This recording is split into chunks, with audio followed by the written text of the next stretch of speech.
he found a deed, a gap in the deeds, the line of, what's the word I'm looking, chain of title. Yeah, I guess. Well, you don't have to convey land by a will.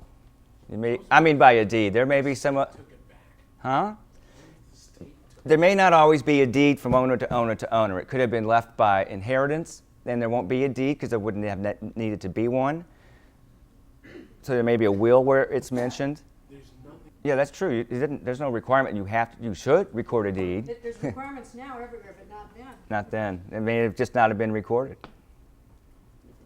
The question was, he couldn't find a missing piece of information. Are we on time? Okay. Anything else by anybody? One more, yeah.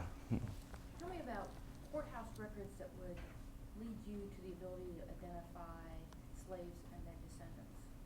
What courthouse records would help you identify slaves and their descendants? That's the project we've just been working on in Lancaster. Those would be the inventories of the estate, mainly. And just because a will mentions one or two slaves, this doesn't mean that's the only wills they had. They were probably house servants. And we've learned this repeatedly in our projects in Lancaster County. The inventory will list all of them. As to how can you prove their relationships, it's a little bit trickier because slaves did have last names, you just rarely find them. And this is one case where you might, because if they're two slaves with the same first name, they'll give some identifier as to which one they're referring to.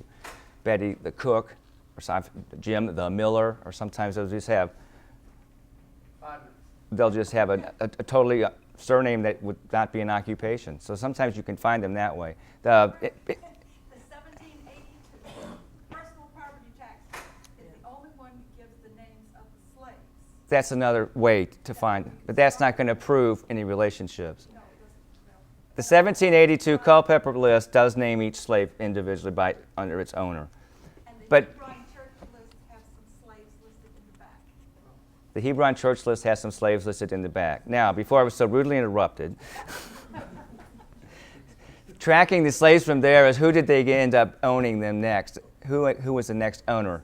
A lot of times at the end of the day, they had to be divided usually into lots, equal valued lots, or equalized lots of slaves, and it will tell you who got what. The dower, the wife, always got her third of anything, and then if the children were adults, they would get their proportionate share of the remainder.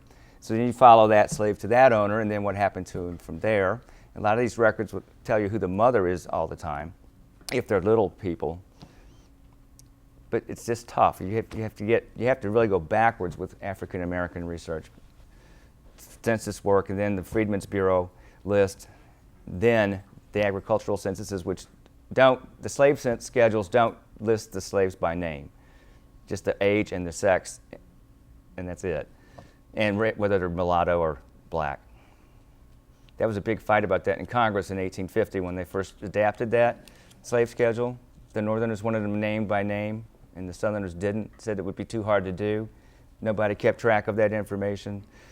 Of course, they were on their own plantation books. They knew exactly what day they were born. So a little bit hypocritical on that score.